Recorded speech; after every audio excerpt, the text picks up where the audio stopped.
Moi, je suis le docteur. Faut dire sa date de naissance, tout ça. Non, vous dites ce que vous voulez. Moi, je suis le docteur Jean-Henri. Je suis né en 24. Et puis, je suis psychiatre. Et quand je dis je suis psychiatre, ça veut dire que je suis médecin, hein, et puis psychanalyste, et tout ça à la fois. Hein.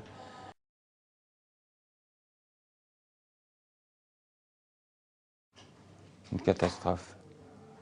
Catastrophe parce qu'il y a une mainmise des hôpitaux dans une logique managériale, et on s'aperçoit que les directeurs d'hôpitaux ne connaissent absolument pas la vraie psychiatrie. Hein. C'est simplement des gestionnaires. Ils disent eux-mêmes, l'hôpital c'est une entreprise et les malades sont mes clients. Dans certains hôpitaux, ce qu'on appelait les commissions médico-consultatives devaient convoquer régulièrement pour les projets pour les projets de construction ou de je ne sais quoi, le médecin. Il n'est même plus convoqué. Les décisions sont prises uniquement sur le mode de managérial. Quelles conséquences vous pensez que ça peut avoir tout ça Gravissime. sur la folie, enfin sur comment d'ailleurs vous l'appelez vous? C'est gravissime.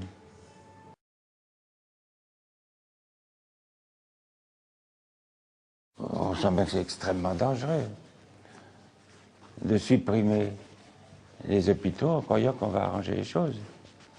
Ce que je dis souvent, c'est pas un schizophrène, il y en a toujours eu. Hein. C'est transcendantal. Il y a 2000 ans, ça s'appelait pas des schizophrènes, mais il y en avait. C'est vous qui avez dit que l'antipsychiatrie était arrivée au pouvoir? Oh ben oui, j'ai dit ça. Ben, ça y est, c'est ça. Ça veut dire quoi? Ben, il n'y a plus de psychiatrie. Avec cette idée que, ben voilà, on va supprimer les psychiatres, on va supprimer les infirmières, on va supprimer les hôpitaux, et tout ira bien. Ben, on voit le résultat. C'est une simplicité naïve, redoutable. C'est pour ça que je dis, d'une façon caricaturale, je dis, ben ça y est, ils sont au pouvoir, ils ont gagné, il n'y a plus rien. Ben, vous voyez le résultat. Et en Italie, les malades disparaissaient dans la nature. Hein. On ne les retrouvait plus dans la montagne. Ah, si c'est ça guérir les gens, non. Ils voulaient supprimer les psychiatres, supprimer les hôpitaux, supprimer la psychanalyse. Ben voilà, ça y est, on avait entendu. Alors c'est d'une naïveté, on sait bien, les gens naïfs, c'est souvent les gens les plus dangereux. C'est Bonafé qui disait ça. La place de la folie est révélatrice de... Ah ben c'est Bonafé, on dit ça tout le temps, oui. Qu'est-ce qu'il disait exactement? On reconnaît une société à la façon dont on traite les fous. Et les fous, ça fait partie. Il n'y a pas la folie d'un côté, puis l'intelligence de l'autre. Un type qui n'est pas fou du tout, c'est plutôt louche. C'est une sorte de folie plus grave. Il faut qu'il y ait quand même un petit peu de passion.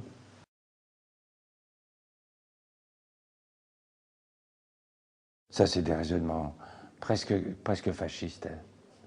De mettre en cellule et de ne pas tenir compte de la parole des autres et de faire des fiches techniques. Mais quand je vois, par exemple, les évaluations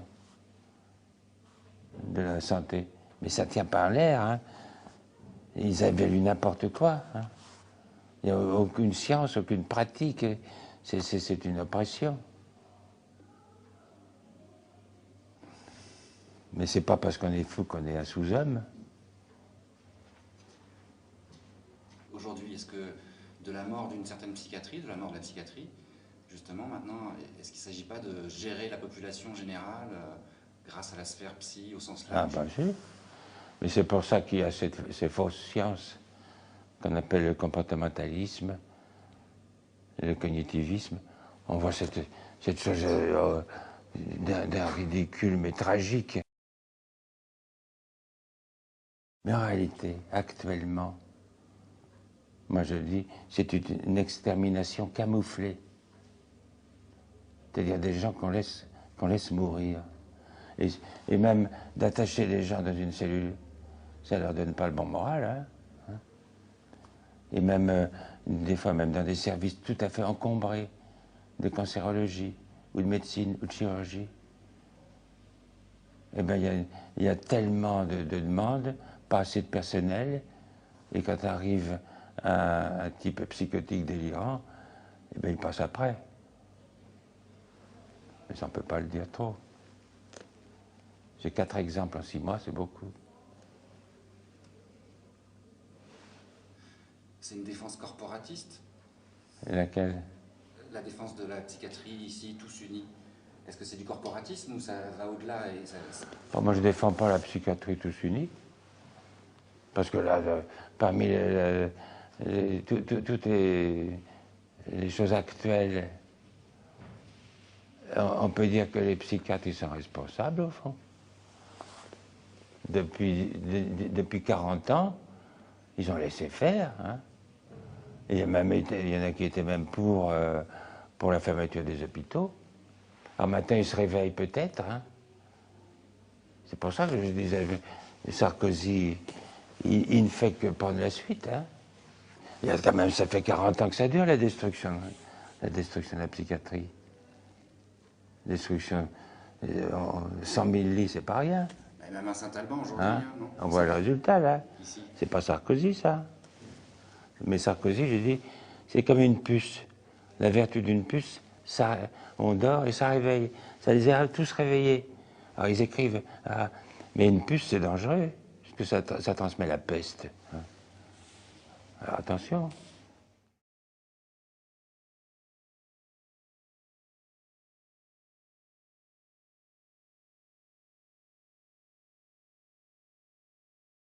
Hervé Bokobza, psychiatre, psychanalyste, médecin directeur du centre psychothérapique Saint-Martin de Vignoboul. Tout, la maladie mentale et la maladie de la relation à l'autre. Et au monde, et à soi. Mais c'est une souffrance, une maladie, une pathologie relationnelle. Si on ne part pas de cette idée-là, effectivement, tout est possible. Et justement, actuellement, les points de butée qui existent, c'est que on est en train de remettre en question, d'oublier, de dénier, voire de ne pas faire cas de ce fondamental-là.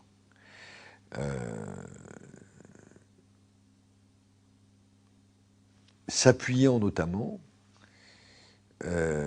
sur l'extraordinaire avancée de la science, dans tous les domaines, et pas uniquement dans la science du cerveau, je dirais, ces avancées, nous le savons tous, aussi extraordinaires qu'elles soient, en même temps posent des questions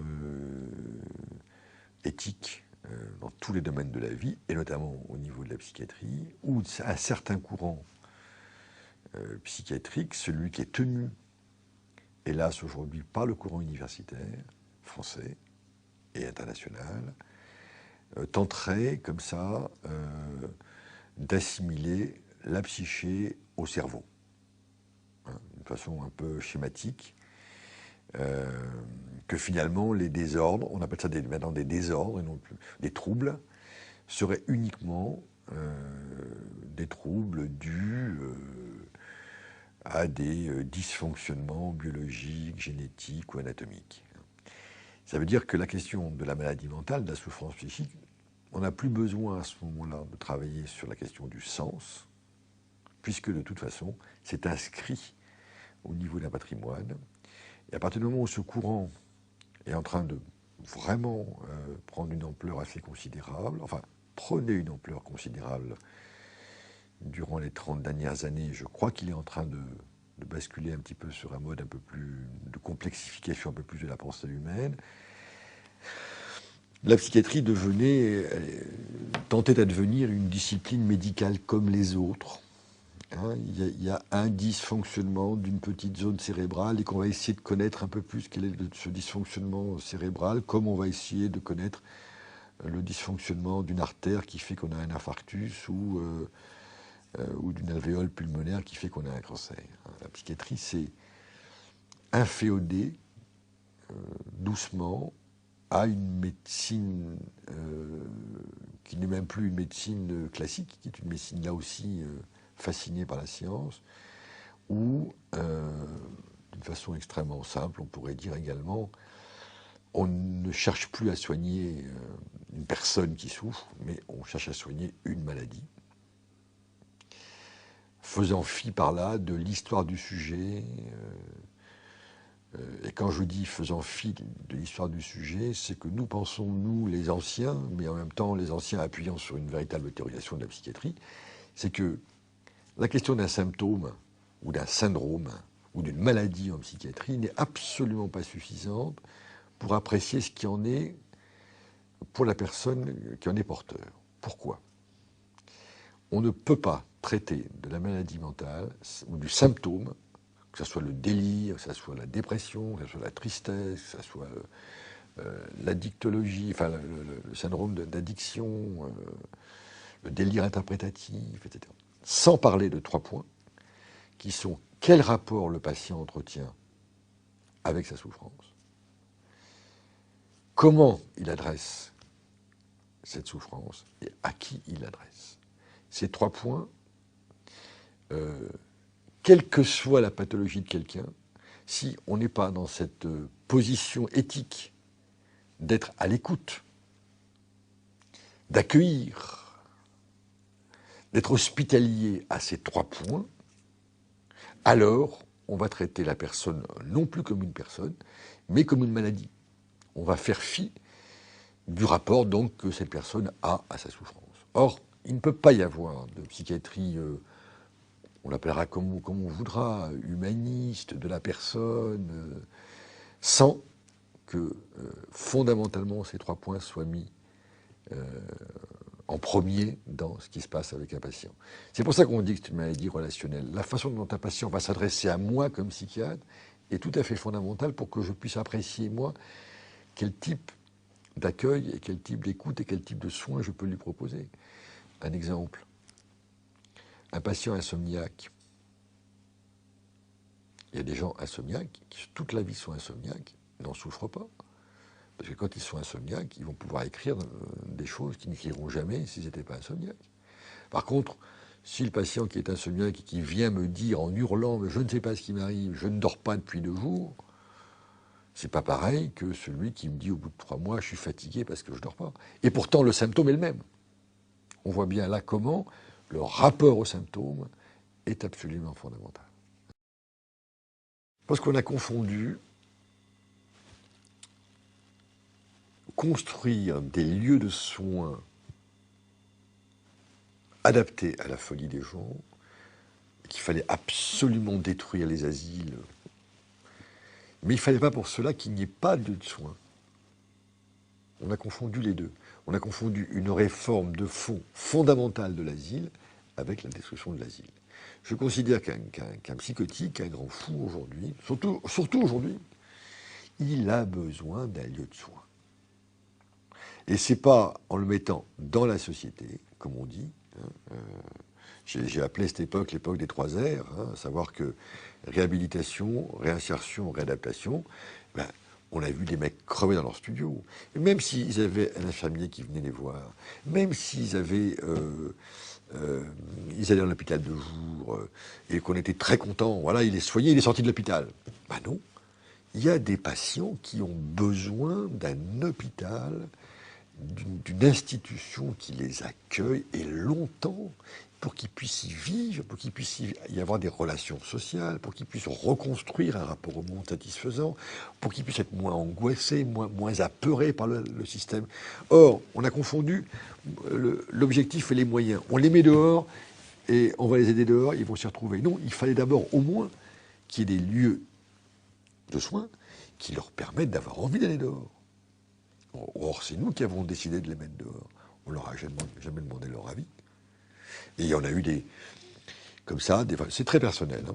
Je sais que ma position est peu partagée, mais je reste persuadé, alors en plus dans les années 2010, qu'il est d'autant plus nécessaire qu'il y ait des lieux de soins où ils se sentent contenus, où ils vont recréer du lien social. Ce n'est pas un hôpital qui empêche le lien social, c'est l'inverse. C'est créer un hôpital qui permet de recréer un lien social. Il y a un tel discours social sur la peur, il y a un tel arsenal juridique sur l'erreur médicale ou sur l'erreur en psychiatrie, il y a un tel dispositif mis en place qu'on ne peut pas imaginer qu'aujourd'hui, un soignant en psychiatrie ne soit pas beaucoup plus confronté qu'avant à la question de la peur, non seulement du fou, mais de son acte. Le soignant en psychiatrie risque dans les années qui viennent à avoir encore plus peur de son acte. Parce qu'il aura peur de se tromper, il aura peur de faire mal, il aura peur de se faire mal, il aura peur de recevoir un coup, il est pris dans le système. Et la preuve, alors la preuve, ça, c'est aussi pris là dans le monde de la statistique, de l'homogène et des cohortes. Prouvez-moi que vous êtes efficace.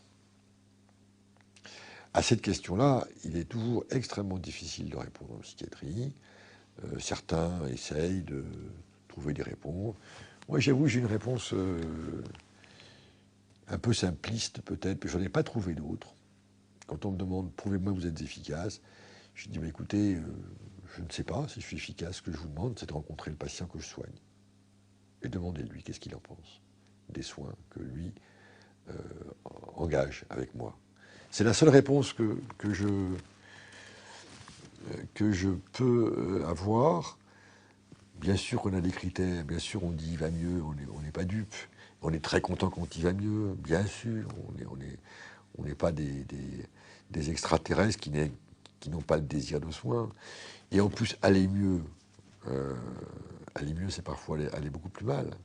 On n'enseigne pas suffisamment aujourd'hui la chose suivante, c'est quand quelqu'un délire, et quand son délire s'apaise, quand son délire s'atténue, quand son délire n'est plus envahissant comme il pouvait l'être, pour n'importe qui, il va beaucoup mieux. Et moi, je dis, attention, danger.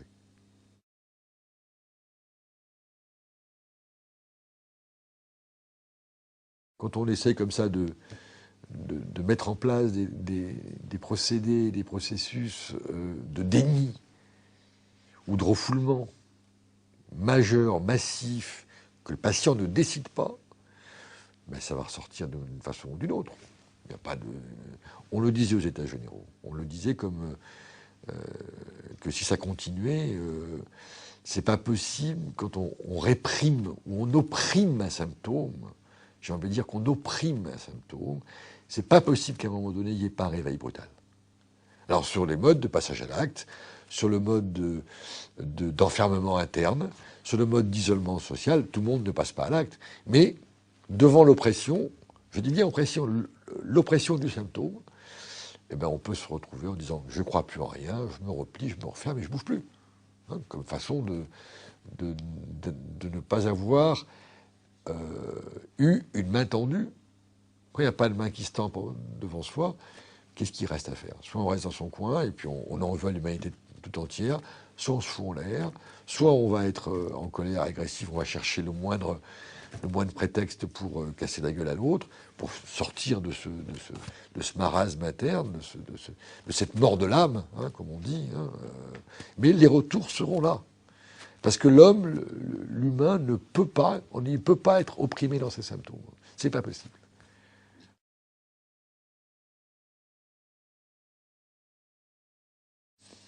Symptômes de la crise, alors il y a l'indifférence, la résignation, ce dont Hannah Arendt disait que c'était les pires symptômes chez les êtres humains. Je pense qu'effectivement la psychiatrie est traversée par ces deux symptômes-là en ce moment. Résignation et indifférence.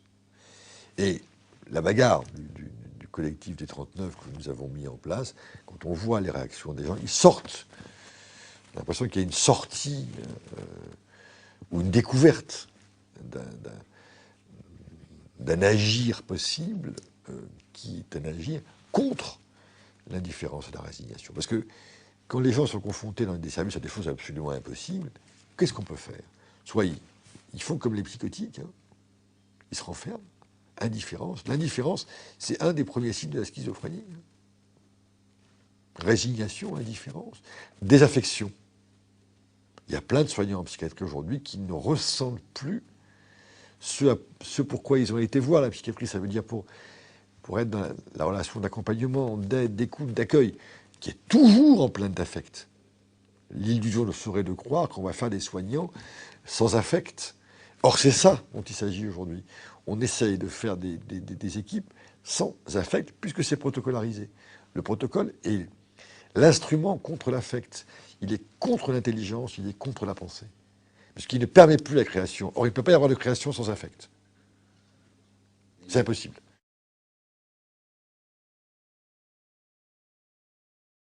L'important, c'est de pouvoir continuer à dire. Parce qu'on considère que dire, c'est agir. Et comme on veut sans doute nous bâillonner un petit peu actuellement, on va continuer, nous, à dire. Notre responsabilité, elle est là. La responsabilité de gagner, gagner comment, gagner quoi, gagner où, ça, pour l'instant, on n'en sait pas grand-chose. Mais notre responsabilité de soignants, elle est de continuer à dire, et de continuer à dire avec nos patients, du côté de nos patients, et non pas contre nos patients. Parce que la politique actuelle, elle va aboutir à un moment donné à ce qu'on en veuille très vivement aux patients qui résisteront à ces programmes de santé mentale. Je m'appelle Patrick Chemla, je suis psychiatre et psychanalyste. Je suis donc responsable du centre de jour et chef de service donc de ce centre de jour et du service donc qui lui est relié. L'utopie consistait à croire, et c'était une utopie justement qui était au fond une mystification, qu'il suffisait de détruire les asiles, comme ça avait été le cas en Italie. Ils croyaient en détruisant l'asile, d'une certaine manière, en instaurant une liberté, que c'était le slogan de l'époque, la liberté est thérapeutique. Alors j'y ai cru, j'ai fait sortir des patients dans des structures, on va dire, il y avait quelque chose de libertaire au niveau des relations entre les patients et les soignants, des relations entre les soignants eux-mêmes, une absence de hiérarchie. Et puis je me suis très très vite rendu compte que cette absence de hiérarchie, cette absence de différence entre soignants et soignés, l'idéologie finalement qui remplaçait l'approche thérapeutique, c'était une mystification parce que très vite les patients se sont mis à aller de plus en plus mal. Et donc m'ont appris mon métier, m'ont appris au fond à travailler avec leur folie et non pas à croire qu'on pouvait au fond les soigner simplement en abolissant l'asile. Et petit à petit, j'ai redécouvert quelque chose au fond qui ne m'avait pas été transmis, c'est-à-dire que des psychiatres, 10 ans, 20 ans, 30 ans, 40 ans avant moi, avaient découvert la même chose. Et au fond, c'est toute la richesse de l'expérience de Jean Houry et d'autres. À ce moment-là, j'en ai eu besoin pour essayer de comprendre ce qui m'arrivait avec mes patients. Du coup, le travail dans l'hôpital, je me le suis aussi réapproprié parce que je me suis rendu compte que mes patients avaient aussi besoin de moments à l'hôpital et d'un hôpital qui n'est pas à ce moment-là un asile au sens négatif du terme, mais un lieu d'asile au sens positif, un lieu d'asile pour des moments de folie, c'est-à-dire des moments de grand délire ou des moments d'effondrement, ce qui est quand même assez fréquent dans la prise en charge des patients psychotiques. Actuellement, on a 250, c'est un chiffre très important, 250 patients psychotiques qui sont pris en charge, non pas tous dans la maison ici, dans le centre d'accueil, mais dans tout ce dispositif extrêmement diversifié où il y a les appartements thérapeutiques, les appartements protégés, le club. Voilà, je ne vais pas vous faire un catalogue de toutes ces structures. Et chacune de ces structures propose en elle-même différents lieux d'expression. Ce matin à l'Assemblée générale, vous avez pu entendre parler, je pense, du théâtre, des sorties qui se font au cinéma, au théâtre, à la danse, etc. C'est-à-dire qu'il y a toute cette diversification qui fait qu'on évite tout ce qui est de l'ordre de la massification des patients comme des soignants. L'écueil, c'est celui de l'éclatement. Et donc, nous avons besoin à la fois de cette diffraction pour éviter donc la grande masse du regroupement comme il y avait dans l'asile, parce qu'on pourrait vite transformer cette salle dans laquelle nous sommes comme dans une salle d'asile où tout le monde tournerait, où s'amasserait. Donc il y a nécessité de diffraction dans des lieux qui soient attractifs, portés par des soignants désirants, et en même temps, il y a besoin de rassemblement. Parce que nous travaillons rarement seuls pour des patients très dissociés. Très souvent, le plus souvent, nous travaillons au moins à 3-4, un thérapeute, un infirmier, une assistante sociale. La question du transfert, on va dire, c'est une question qui, au fond, diffuse tout ce que nous faisons. S'il n'y avait pas cette dimension du transfert, tout ça, ça serait qu'au fond, une installation machinique. c'est-à-dire une juxtaposition de lieux, y compris sympathiques, chaleureux, mais qui en eux-mêmes n'auraient rien de thérapeutique. Ce qui fait que tout ça, nous avons la prétention que ça puisse être thérapeutique, c'est au fond cette dimension du transfert, avec le fait qu'il y ait des relations individualisées, mais également qu'il y ait aussi un transfert au collectif, de la part des soignants, de la part des patients, et également, comme vous avez pu le voir quand vous avez filmé, des transferts des patients entre eux.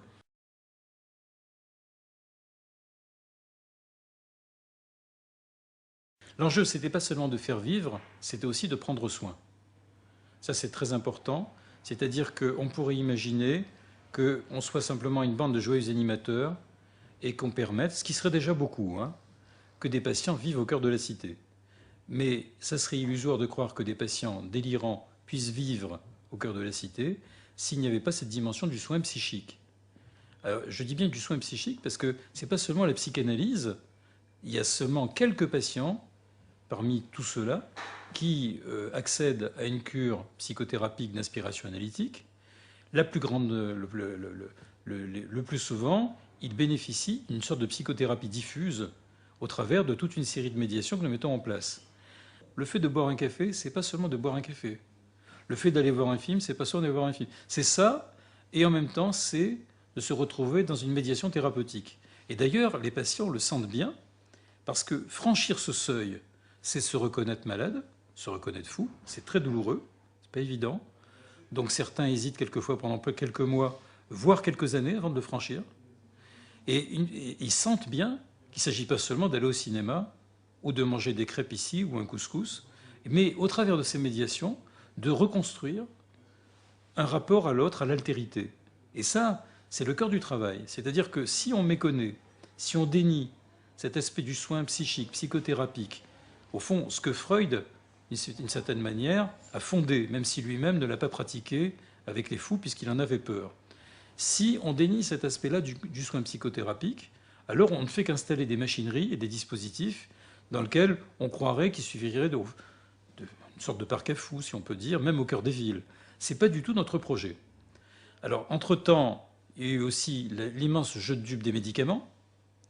Autant dans les années 70, il y avait toute une critique des médicaments, des neuroleptiques en particulier, autant actuellement, c'est la grande mode des médicaments qui seraient censés être la panacée. Au point tel, par exemple, que les gens croient qu'il suffit qu'un patient schizophrène, comme dit maintenant le président de la République, ait son traitement neuroleptique, y compris de force, pour que tout aille bien. Or, tous les patients psychotiques que nous soignons, la plupart du temps, ont des traitements.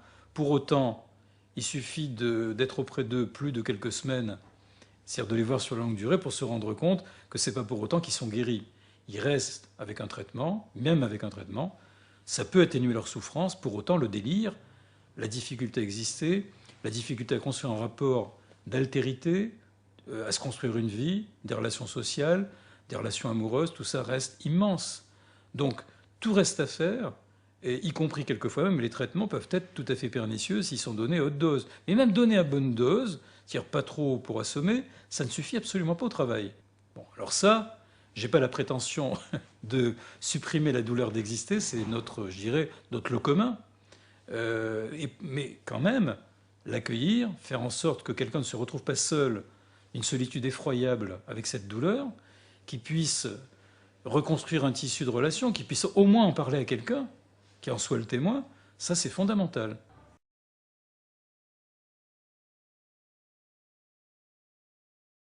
Alors effectivement, l'époque est à la rapidité, l'époque est à la croyance délirante qu'on peut soigner quelqu'un en 3 semaines. On installe des services de courte durée d'admission. Nous devons quasiment presque tricher avec les règles en permanence pour pouvoir garder les patients le temps nécessaire. Quand je dis à des collègues, et ceux qui le savent déjà, savoir que quelquefois une mélancolie ou une psychose ne se guérit pas en 3 semaines, ils le savent, tout le monde le sait. Et en même temps, l'imposture continue, c'est-à-dire qu'on continue à dire que finalement, le soin psychiatrique, c'est uniquement maintenant du court séjour. Alors, que voulez-vous que je vous dise? C'est une imposture, mais c'est l'imposture de l'époque. Je ne crois pas d'ailleurs que ça constitue une économie financière réelle. C'est plutôt une redistribution idéologique des dispositifs avec l'idée qu'au fond, on va mettre dans le soin et le sanitaire uniquement le soin de court séjour et puis le sécuritaire. Ça, c'est le gros, ça c'est, on va dire, le truc mode, mais qui est là depuis toujours dans la psychiatrie. Le sécuritaire à l'hôpital psychiatrique, c'est la fondation même de l'hôpital psychiatrique. Donc on garde le sécuritaire et le soin aigu, le soin d'urgence et le soin, on va dire, pour les 3 semaines, le mois, à la rigueur 2 ou 3 mois. Et puis, passé ce temps-là, eh ben, on évacuerait les patients vers le médico-social, voire vers le social lui-même, qui serait censé être autothérapeutique. Comme si le fait de regrouper des patients entre eux, en les coupant du soin, aurait les vertus, effectivement, de... Voilà. Alors là, on retrouve très curieusement, vous voyez, l'idéologie, les leurs de l'idéologie antipsychiatrique des années 68, sauf qu'on est 30 ans après, qu'on sait que ça n'a pas marché, et en plus, ça n'est même pas porté par des personnes qui y croient. C'est porté pour des raisons idéologiques, par des personnes qui sont en train de détruire, d'une certaine manière, le tissu psychiatrique, non seulement les hôpitaux, mais de détruire le tissu de ce qu'on a appelé la sectorisation. Alors la sectorisation psychiatrique, c'est au fond toute une doctrine qui s'est construite en même temps que la psychothérapie institutionnelle, parallèlement, qui était l'idée, dans la psychiatrie publique, de diviser d'une part le territoire français en secteurs géographiques, mais surtout de responsabiliser une équipe soignante avec des psychiatres, des soignants, une équipe pluridisciplinaire, pour une population. Alors cette doctrine-là, avec en plus le fait qu'il n'y ait pas de rupture entre l'hôpital et l'ambulatoire, cette doctrine-là se trouve mise en crise volontairement depuis 20 ans. Ça fait 20 ans. Hein. Ce n'est pas quelque chose qui a démarré avec le discours de Nicolas Sarkozy, ni avec le rapport Couty. On est à contresens. Et c'est comme ça d'ailleurs que nous avons fondé, en même temps que nous démarrions le travail psychiatrique ici, nous avons fondé dès 1986 une association, donc la Criée, qui est une association avec à la fois des soignants du centre de jour, des psychanalystes, des soignants d'autres équipes, une association pour justement réagir par rapport à cette idée très délirante qu'on pourrait évaluer le soin, évaluer la productivité du soin, évaluer finalement ce qui est de l'ordre de l'inestimable de l'humain, la folie, la chaleur humaine, le sourire, la qualité de la relation. Cette idée-là, elle démarre il y a 20 ans à peu près, en France. On avait déjà vu les dégâts qu'elle avait causés aux États-Unis, où elle a détruit, laminé la psychiatrie américaine, détruit, éradiqué quasiment la psychanalyse des psychoses aux États-Unis. La quasi-totalité des cliniques américaines qui soignaient les psychotiques ont dû fermer suite à ces procédures d'évaluation. Or voilà que ces procédures se sont répandues et vont en s'aggravant d'année en année. Alors maintenant, on en est aux accréditations qui portent d'ailleurs des noms de fusées V1, V2, V3, V10. Enfin bon, les chiffres ne cessent d'augmenter pour montrer la gravité. Alors de procédures qui sont là pour faire quelque chose de très précis. C'est pas pour améliorer la qualité du soin psychothérapique. Ça, c'est effectivement, ils ne sont pas arrivés à la mesurer en fin de compte. Mais pour essayer de faire rentrer, d'endoctriner les soignants dans l'idée de la productivité. Et qu'au fond, nous sommes comme dans une entreprise avec des critères de qualité mesurables, quantifiables. Comme on n'arrive pas à quantifier ni les sourires, ni la folie, ni la chaleur humaine, alors on va quantifier des choses tout à fait aberrantes. Et par exemple, la traçabilité des protocoles. Voilà. Je vous parle dans une espèce de novlangue, traçabilité des protocoles. C'est-à-dire que pour chaque maladie, pour chaque état, tout va être codifié à l'avance. Ça va s'appeler un protocole. Et il faut que tout soit traçable. C'est un peu comme pour la maladie de la vache folle.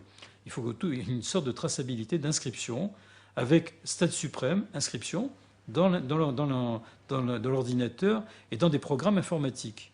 Donc ça, c'est l'idée, on va dire, très folle, d'une gestion centralisée de la folie, qui est venue...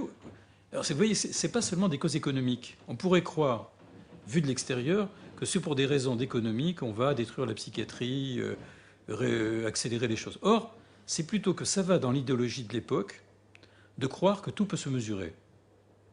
Je crois profondément à ça. C'est-à-dire qu'il y a vraiment quelque chose dans notre idéologie actuelle, dite postmoderne, qui tourne autour du fétichisme de la marchandise, qui tourne autour de l'idée que tout est mesurable, que tout est quantifiable.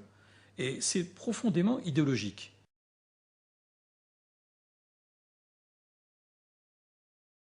C'est-à-dire qu'au bout du compte, Une fois qu'on a tout mesuré, une fois qu'on a tout quantifié, une fois qu'on a construit, on va dire, une case, une institution pour chacun des problèmes isolés, alors on se trouve devant un problème. Les gens qui le font sont devant un problème, c'est qu'il y a des incasables. Ce terme est apparu depuis une dizaine d'années. Les incasables, ceux qui ne rentrent dans aucune case, comme le nom l'indique. Alors ce terme nous avait déjà paru très très inquiétant. Et puis alors carrément, le terme de en trop est apparu très ouvertement. Le directeur, par exemple, là, de l'ARH, ce qu'on va appeler maintenant l'ARS, l'a déclaré au président de l'UNAFAM, ce qui l'a beaucoup choqué. L'idée quand même que pour les parents, que certains parmi leurs enfants soient des en trop, est quand même très choquante. Ils ne savaient pas très bien pourquoi ils étaient choqués, mais ils étaient choqués. Et derrière l'idée de personnes en trop, on voit se profiler quand même, d'une manière implicite évidemment, pas d'une manière explicite, une idée qui n'est pas très loin de l'extermination. Les en trop font des choses que Hannah Arendt a très bien étudiées. C'est un discours qui quand même a précédé cette notion de population vraiment en trop, qui a précédé l'extermination. Je ne dis pas que nous soyons actuellement dans cette période-là, mais je dis qu'il y a quand même quelque chose d'un discours exterminateur, totalitaire, qui se trouve quand même sous-jacent à toute cette idéologie. Et que ça, c'est pas quelque chose à dénoncer, c'est quelque chose vraiment à analyser profondément, parce que je pense que ça se produit à l'insu des promoteurs d'un tel discours. Je ne pense pas qu'ils aient l'idée explicite qu'ils aillent exterminer les malades mentaux. Ils ont plutôt l'idée qu'ils vont mettre de côté les dangereux et que pour les autres, l'essentiel, ils croient faire le bien. Or, ce qu'ils font, c'est pas du tout le bien des gens. C'est un discours qui vraiment tourne à son échec lui-même, produit des entros, des incasables, et ne fait qu'augmenter la dangerosité. Il n'y a qu'à voir que depuis 20 ans que ce discours s'est mis en place en France, les problèmes n'ont fait que s'aggraver, et depuis d'ailleurs qu'on insiste à grand bruit sur la dangerosité prétendue des schizophrènes, il n'y a qu'à voir par exemple le nombre de passages à l'acte qui ne cesse d'augmenter. Les patients sont littéralement affolés avec cette hantise pour eux-mêmes, et ils viennent nous le dire, hein, cette hantise du passage à l'acte. Ils ont peur eux-mêmes de leur propre dangerosité. Qu'en fin de compte, dans le discours social tel qu'il se tient, dans toute période donnée, et encore plus dans la période que nous connaissons, il est extrêmement important d'évacuer ce qui cloche. Il est important au contraire de faire croire, et de croire ensemble, que tout va pouvoir se réguler avec la production marchande, avec les ordinateurs, avec toutes les formules mathématiques qui seraient censées ordonner le réel du monde. Or, c'est faux. Alors, on peut dire que la crise là des subprimes et la crise économique mondiale montrent que Marx n'avait pas entièrement tort et qu'il peut y avoir quelque chose qui vient totalement dérégler le système économique qui était censé résoudre tout. On est à contre-temps, effectivement, de l'époque, qui vise à éradiquer cette notion finalement intempestive.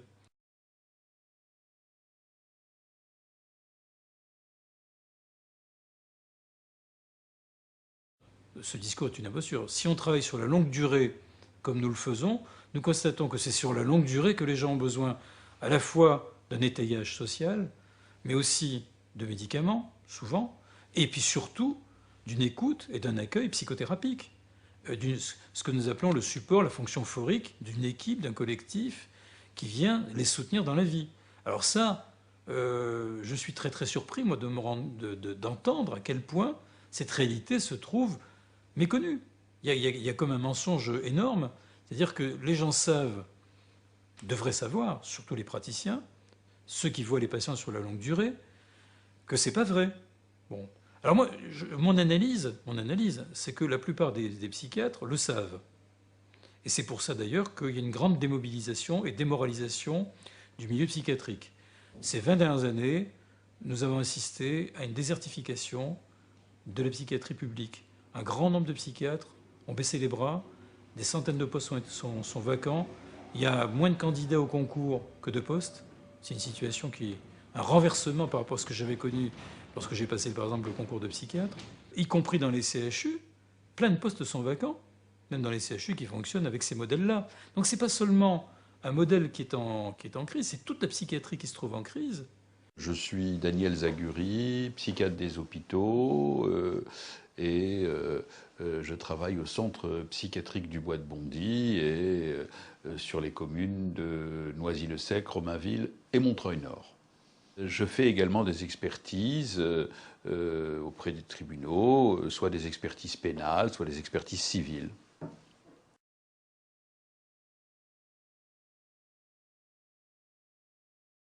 Ce mythe autour duquel s'est cristallisée la psychiatrie, c'est celui de Pinel libérant les malades de leur chaîne. Et d'une certaine manière, c'est ce symbole qui aujourd'hui est en crise, puisque quelles que soient les nécessités du moment, parfois il faut enfermer des sujets pour le temps qu'ils aillent mieux, parfois il faut leur donner des traitements qui sont très lourds, parfois même, exceptionnellement, il faut les attacher pour les protéger contre eux-mêmes, mais tous les psychiatres, je pense, s'unissent autour d'une représentation qui est la représentation de permettre à tous de retrouver leurs relations sociales, de retrouver leur place dans la société, de retrouver des liens avec les autres et au fond de les libérer de leur chaîne psychique pour leur permettre d'avoir la vie la plus proche possible d'une vie sociale, disons, semblable à la nôtre. Ça, c'est quelque chose. Et ça, c'est quelque chose qui nous fédère, ça, c'est quelque chose qui nous unit. Et je pense que c'est ça qui, aujourd'hui, est attaqué.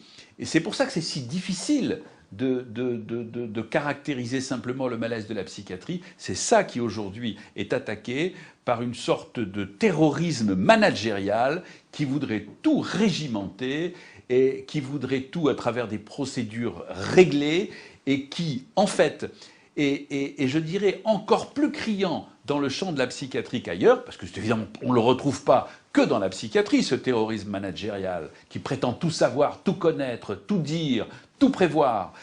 On ne le trouve pas que dans la psychiatrie, mais c'est dans la psychiatrie que probablement il est le plus insupportable parce que ça touche à l'essence même de l'humain et de l'humain en grande souffrance.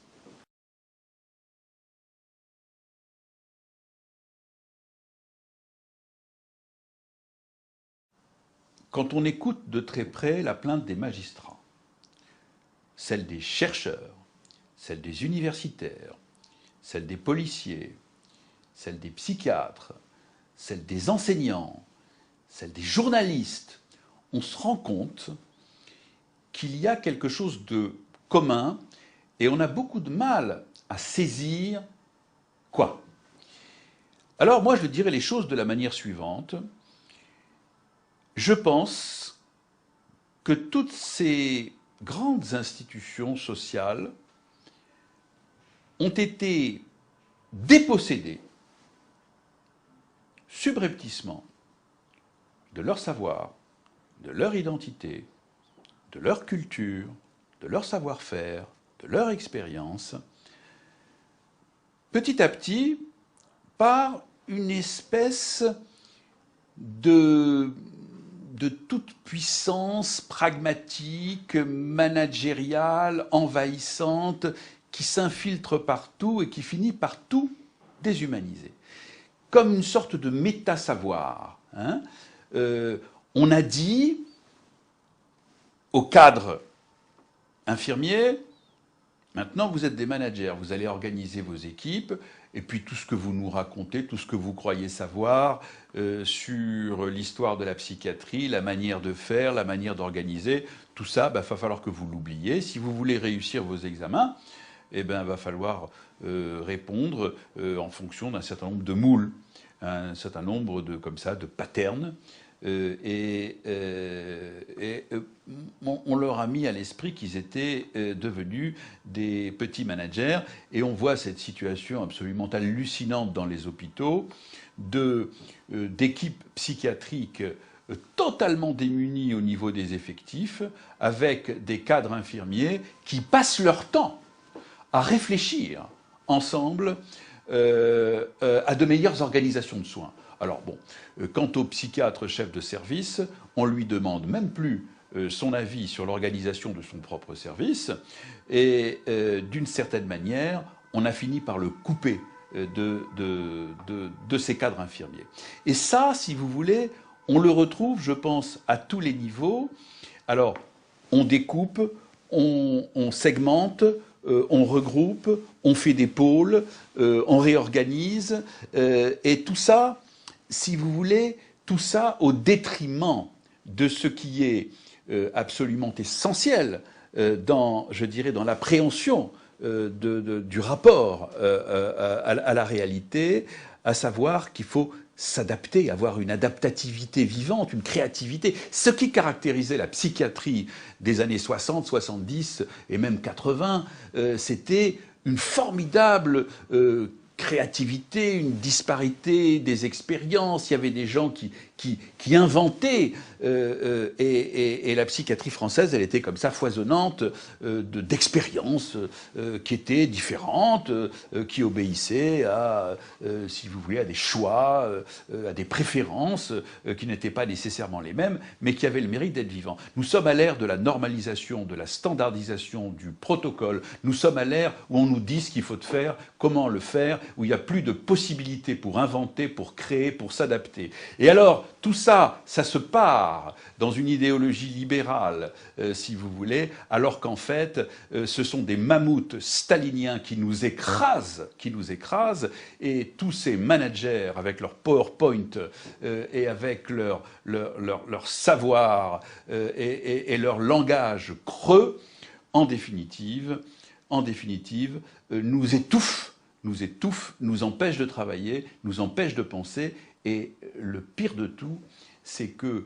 ce sont véritablement les ronds de cuir des temps modernes, parce qu'ils ont perdu complètement le contact avec la réalité vivante de ce que doit être une équipe psychiatrique, de ce que doit être une université, un laboratoire de recherche, etc. Il se pose comme une sorte de méta-savoir qui est au-dessus de tous les savoirs, et sans jamais saisir ce qui fait la complexité des relations, et en quelque sorte,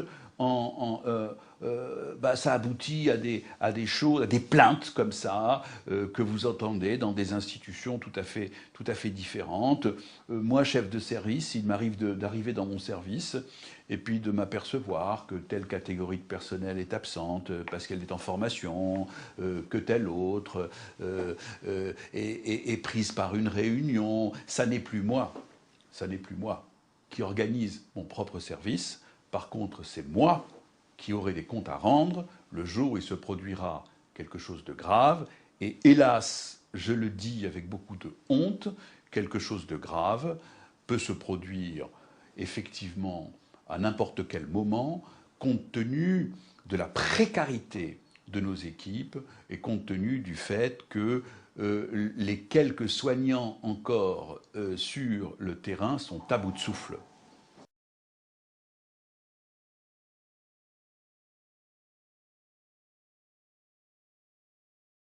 Il y a effectivement une sorte de mouvement très étonnant où on interpelle la psychiatrie sur tout et n'importe quoi, dans des champs qui ne sont pas les siens, ou avec des exigences de certitude qu'elle est incapable de donner, et qu'elle sera toujours incapable de donner.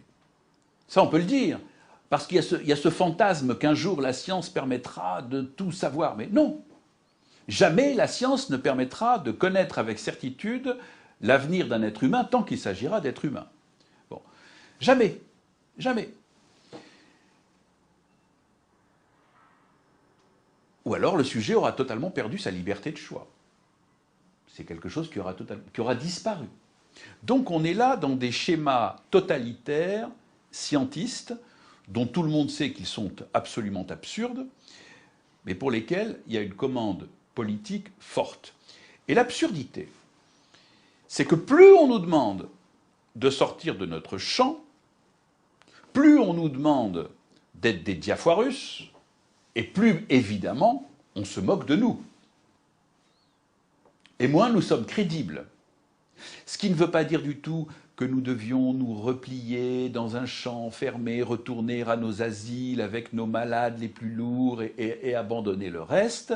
Ça veut dire que nous devons être capables de penser de façon différenciée ce qui appartient exclusivement à notre champ, ce sur quoi nous pouvons effectivement donner notre avis à la société et ce qui ne nous concerne pas. Et il faudrait que nous soyons capables de communiquer à un certain niveau de complexité en expliquant la différence qu'il peut y avoir entre le soin sans consentement d'un schizophrène, l'aide au réaménagement des défenses qu'on propose aux délinquants sexuels à la condition que la justice soit derrière lui, et je dirais, d'autres types d'interventions pour des sujets en souffrance, mais qui ne sont pas pour autant des malades mentaux. On ne peut pas caricaturer la psychiatrie. La psychiatrie est irréductible à des idées simples.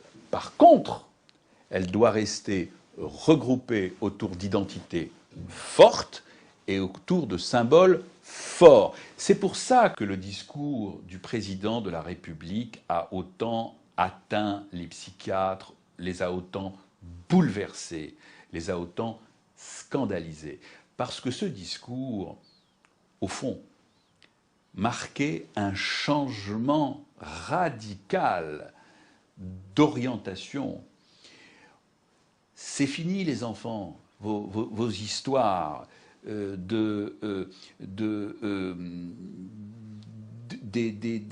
malades dans la cité. Maintenant, vous allez mettre des murs dans vos hôpitaux, avec des chambres d'isolement, avec un certain nombre, avec alors cette absurdité qui a été le bracelet électronique pour les malades mentaux délirants, ce qui est évidemment totalement contre-indiqué. Alors le problème, c'est que nous sommes dans un moment de crise, d'inquiétude, de pauvreté qui inquiète. Les parents se demandent quel sera l'avenir de leurs enfants, regardent avec inquiétude et angoisse les marginaux dans la rue. Tout ça fait que la préoccupation première n'est pas le sort du malade mental dans la cité, et cela fait que probablement on n'est plus à même d'être réceptif à des messages d'inquiétude, à des messages qui font peur et qui mobilisent en chacun d'entre nous ce qu'il n'y a pas de meilleur. Voilà pourquoi la grande peur aujourd'hui n'est plus du tout l'enfermement asilaire, mais au contraire, cette espèce le fantasme, c'est la psychiatrie qui lâche en quelque sorte dans la ville toute une série de malades perçus comme des bêtes fauves. Ce qui évidemment est à des millions d'années-lumière et de la réalité de notre travail et de la réalité sociale, mais ça fait rien. Ça fait rien. Ce sont ces images-là qui effectivement circulent aujourd'hui, et c'est effectivement perçu, je pense, par tous les psychiatres comme profondément triste et profondément révoltant.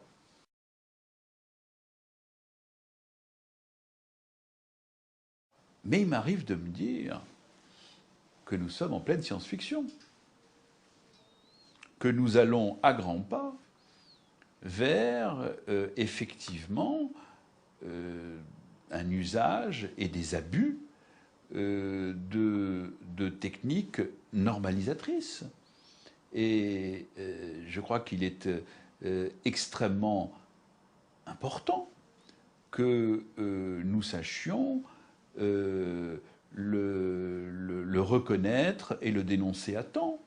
Et nous pouvons guérir un certain nombre de maladies, nous pouvons stabiliser un certain nombre de sujets en souffrance, mais le mal n'est pas la maladie, le crime n'est pas la maladie, la délinquance n'est pas la maladie, la pauvreté n'est pas la maladie, l'exclusion n'est pas la maladie, l'alcoolisme n'est pas que la maladie, et la toxicomanie n'est pas que la maladie, et prétendre comme ça, nous confier toutes ces missions en faisant semblant de ne pas voir que c'est effectivement absolument impossible, et confondre la maladie avec l'ensemble des aléas de n'importe quelle existence humaine, et surtout celle des plus vulnérables, et surtout celle des plus pauvres, et surtout celle des plus exclus, est véritablement une escroquerie.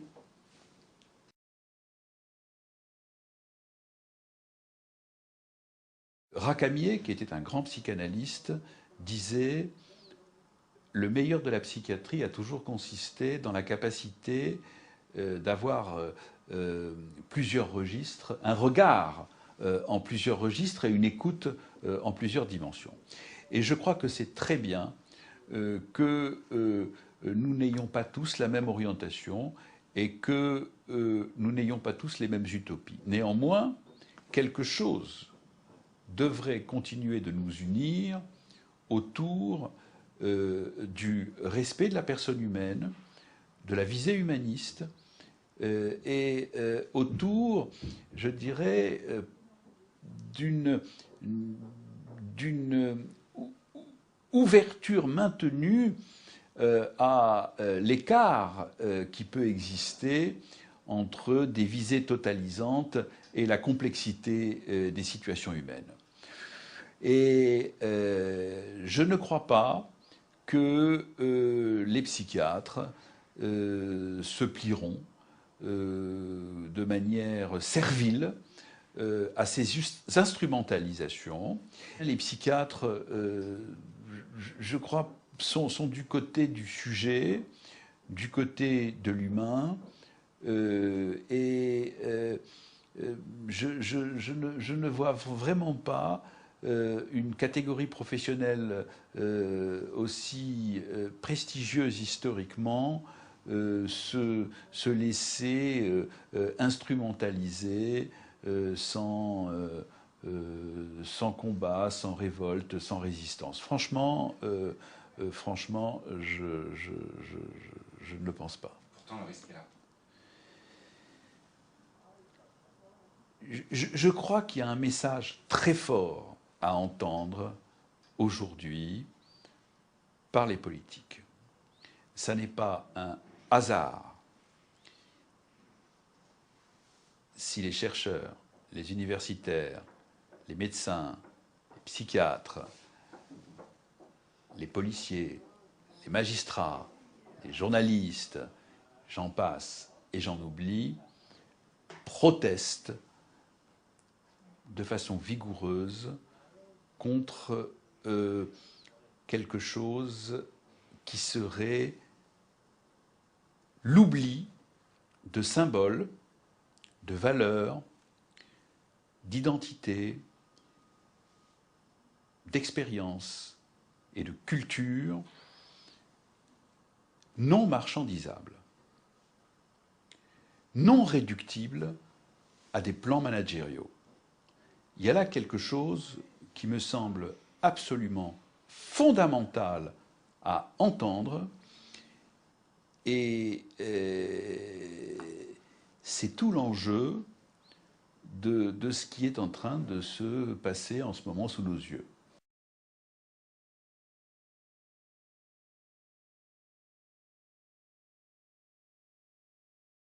Il n'y aura pas plus de fin du sujet qu'il n'y a eu de fin de l'histoire. Le sujet est rebelle, le sujet est irréductible, le sujet se révoltera, le sujet est humain et le psychiatre est du côté du sujet. Mais effectivement, il y a, j'appelle ça avec mes mots, moi, peut-être de manière un peu approchée, j'appelle ça la managérialisation de l'existence, un espèce de monde où il faudrait gérer notre vie, nos sentiments, comme on gère une entreprise, un monde dans lequel tout serait marchandisable, dans lequel on pourrait redécouper, redistribuer, réorganiser la justice, la santé, les journaux, les universités, la recherche, sans demander l'avis des principaux intéressés. C'est ça qui est fondamental. Je pense qu'il faut en revenir au basique et il faut tout simplement en revenir si on veut faire évoluer ensemble le monde difficile dans lequel on est. Il faut en revenir au respect mutuel, à l'écoute, à la discussion, à l'échange, et qu'à partir de là, on pourra peut-être recomposer le monde dans lequel nous habitons, mais certainement pas dans une instrumentalisation forcenée et dans une sorte de forcing managérial qui fait exploser nos histoires, nos cultures, nos identités, nos utopies.